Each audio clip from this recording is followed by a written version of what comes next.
Function oriented software design में हम आगे बात करते हैं। इसमें हम डिजाइन और एनालिसिस की बात करेंगे। तो स्ट्रक्चर डिजाइन को देखते हैं। स्ट्रक्चर डिजाइन का मेन काम क्या है? इसका मेन काम ये है कि जो हमने स्ट्रक्चर एनालिसिस देखी है, अभी डीएफडी रिप्रेजेंटेशन हमने बनाया, उसको ये कन्वर्ट करता है स्ट्रक्चर चार्ट में। तो स्ट्रक्चर चार्ट क्या होता है?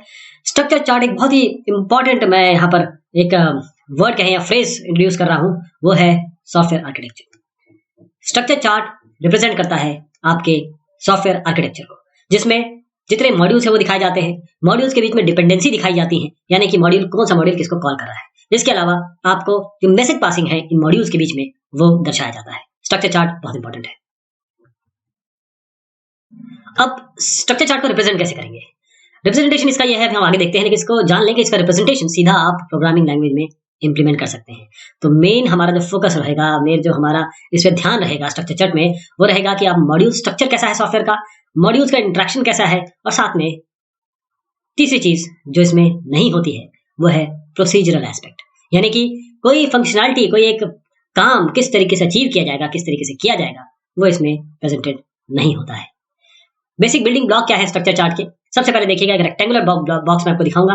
रेक्टेंगुलर बॉक्स ये रिप्रेजेंट करेगा आपके मॉड्यूल को। आप यहाँ देख रहे हैं ये एक रेक्टेंगुलर बॉक्स है। इसके ये आपको बता रहा है कि प्रोसेस ऑर्डर मॉड्यूल को ये दर्शा रहा है, और इसके अंदर जो एनोटेशन है, जो लिखित है, वो है आपका नाम इस मॉड्यूल का। इसके बाद एरोस की बात करते हैं। एरो क्या बताता है? अगर मैं इस डायरेक्शन में इसको करता हूं तो एरोस बताता है कि किस तरीके से दो मॉड्यूल्स एग्जीक्यूशन कंट्रोल को पास कर रहे हैं। यहां से वहां, एक मॉड्यूल से दूसरे मॉड्यूल में जब आप पासिंग कर रहे हैं एग्जीक्यूशन कंट्रोल की, एग्जीक्यूशन कंट्रोल का मतलब क्या होता है कि आपने फॉर का लूप लिखा और उसके अंदर ब्रेस लगाया, ब्रेस बंद किया, तो कंट्रोल कैसे जाएगा? पहले फॉर पे जाएगा, फिर इस पे जाएगा, इसके बाद दूसरे पे जाएगा, अंदर जो भी होगा, फिर फाइनली यहाँ पर आएगा। तो ये आपका एग्जीक्यूशन कंट्रोल है। लेकिन यहाँ बात हो रही है मॉड्यूल्स के बीच में। मॉड्यूल्स के बीच में तो जो एरो है ये आपको बताता है कि कैसे आपका मॉड्यूल्स, दो मॉड्यूल, ये आपके एग्जीक्यूशन कंट्रोल को पास करेंगे, यानी कि रूट कॉल करेगा प्रोसेस ऑर्डर को, और रूट कॉल करेगा हैंडल इंटेंट को, और रूट कॉल करेगा हैंडल क्वेरी को। अब data flow arrow. Data flow arrow क्या होगा?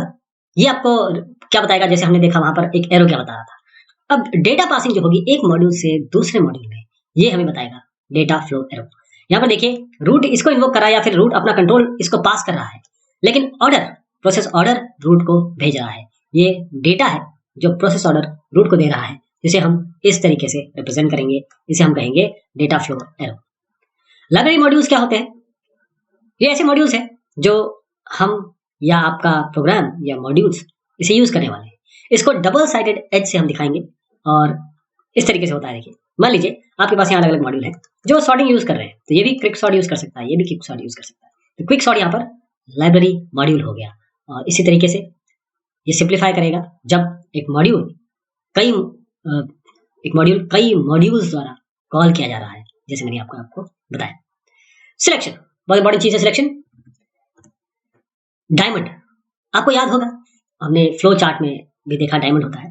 तो जो वो काम करता है, यहाँ पर भी किसी कंडीशन पे, किसी एक पर्टिकुलर कंडीशन पे किस जगह पे जाना है, किस मॉड्यूल को कॉल करना है, कैसे कनेक्शन है, उसको हम दिखाएंगे अपने डायमंड से।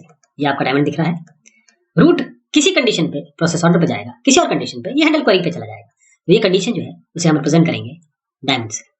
रिपीटेशन, अब कोई चीज बार बार करनी है आपको, तो अगर आप लूप अराउंड करेंगे कंट्रोल फ्लो, अगर लूप अराउंड कंट्रोल फ्लो कुछ इस तरीके से अगर ये एरो हो, ये आपको बताएगा कि कौन से मॉड्यूल्स बार बार कॉल किए जाएंगे, रिपीट होंगे, या इनका बार बार एग्जीक्यूशन होगा।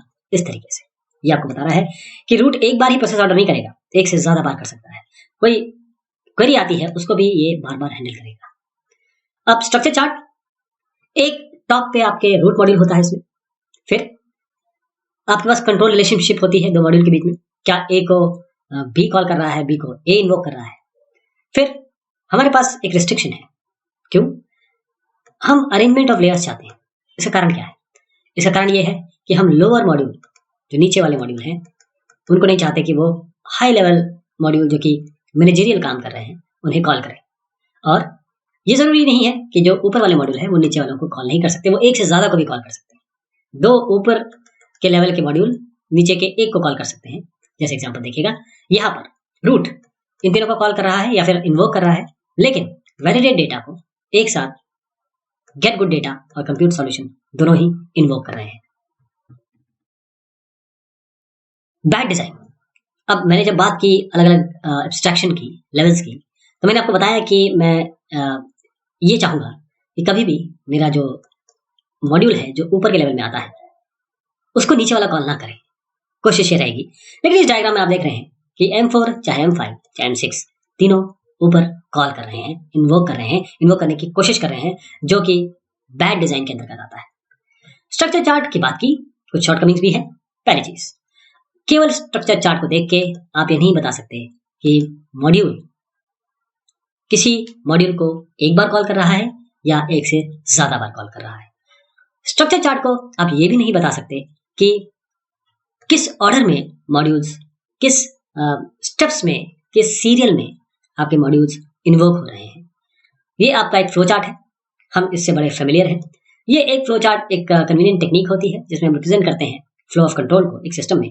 अगर ये आप एल्गोरिथम या एक स्यूडो कोड लिखेंगे तो इसको हम इस तरीके से रिप्रेजेंट कर सकते हैं। यहाँ पर आपके पास एरोज भी हैं, रेक्टेंगल्स भी हैं और साथ में आपके डायमंड भी हैं।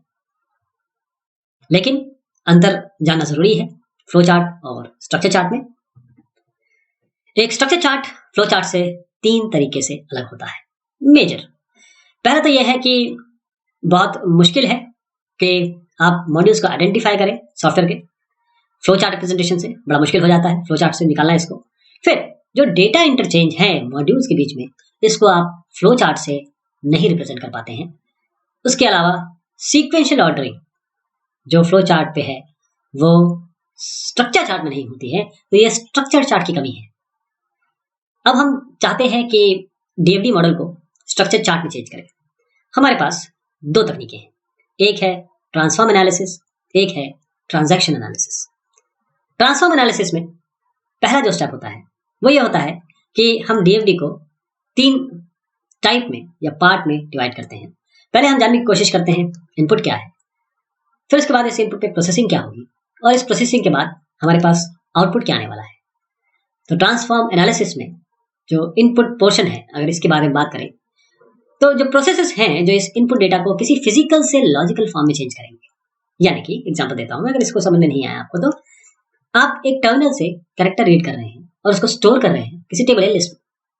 इसे हम ट्रांसफॉर्म एनालिसिस कहते हैं इनपुट पोर्शन की। इनपुट पोर्शन, हर एक इनपुट पोर्शन को यहां पर एक नया नाम दिया गया है जिसे हम कहते हैं एफरेंट ब्रांच। एक से ज्यादा एफरेंट ब्रांच एक डीएफडी में हो सकती है।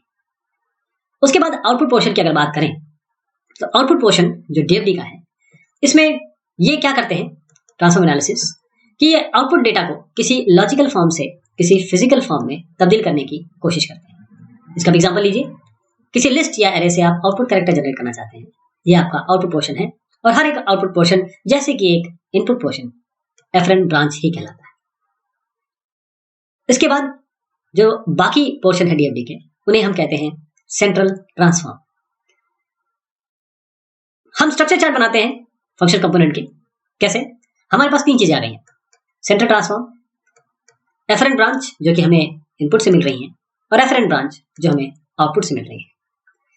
हम सबसे पहले हाईएस्ट लेवल पे जाते हैं जहां पर इनपुट और आउटपुट ट्रांसफॉर्म हो रहा है। वहां पर आपको काफी एक्सपीरियंस स्किल चाहिए। कुछ गाइडलाइन सुन लीजिए। वो ये है कि आप ट्रेस करते हैं इनपुट को जब तक एक बबल आपको मिल जाए या प्रोसेसिंग स्टेशन मिल जाए जिसका आउटपुट किसी इनपुट से डिड्यूस नहीं किया जा सकता है या निकाला नहीं जा सकता है। इसके बाद वो प्रोसेसेस जो वैलिडेट करेंगे इनपुट को वो सेंट्रल ट्रांसफॉर्म्स में ना हो। फिर वो प्रोसेसेस जो सॉर्ट करते हैं या फिल्टर करते हैं इनपुट को, डेटा को, उनको हमें देखना है। तो इस तरीके से पहला लेवल जो स्ट्रक्चर चार्ट का है उसमें इनपुट और आउटपुट यूनिट्स के आप बॉक्स बनाते हैं और एक बॉक्स बनाते हैं सेंट्रल ट्रांसफॉर्म का। फिर हम और रिफाइन करते हैं स्ट्रक्चर चार्ट को। हम इसमें सब फंक्शंस जोड़ते हैं हर एक हाई लेवल मॉड्यूल के संदर्भ में, उसके अनुसार। फिर जितने भी लेवल्स आपके मॉड्यूल्स के हैं वो आप इसमें ऐड करते रहते हैं। फैक्टरिंग एक बड़ा अच्छा शब्द है जो हमने एक्सफैक्टरिंग, एक्सप्लोडिंग या सब डिविजन बोला था। हम चाहते हैं कि अपने फंक्शन कंपोनेंट्स को और सब कंपोनेंट में डिवाइड करें। इसे हम फैक्टरिंग कहते हैं। फैक्टरिंग का मतलब यह है कि आप रीड और राइट मॉड्यूल्स निकालें, एरर हैंडलिंग मॉड्यूल्स को जानें या देखें, और फिर जो इनिशियलाइजेशन और टर्मिनेशन मॉड्यूल्स हैं उनको भी निकालें। यानी ये तीनों मॉड्यूल आपके सब कंपोनेंट्स में दिखाई देंगे। फिर बाद में आपको ये देखना है क्या सारे बबल्स सारे मॉड्यूल से मैप हो गए हैं कि नहीं हो गए। एग्जाम्पल लेके चलते हैं। RMS calculating software, root mean square calculation, तो ये कॉन्टेक्स्ट डायग्राम है, लेवल 0 डीएफडी है। इसमें डेटा आइटम्स आप यूजर से लेंगे और उसके बाद रिजल्ट दे देंगे।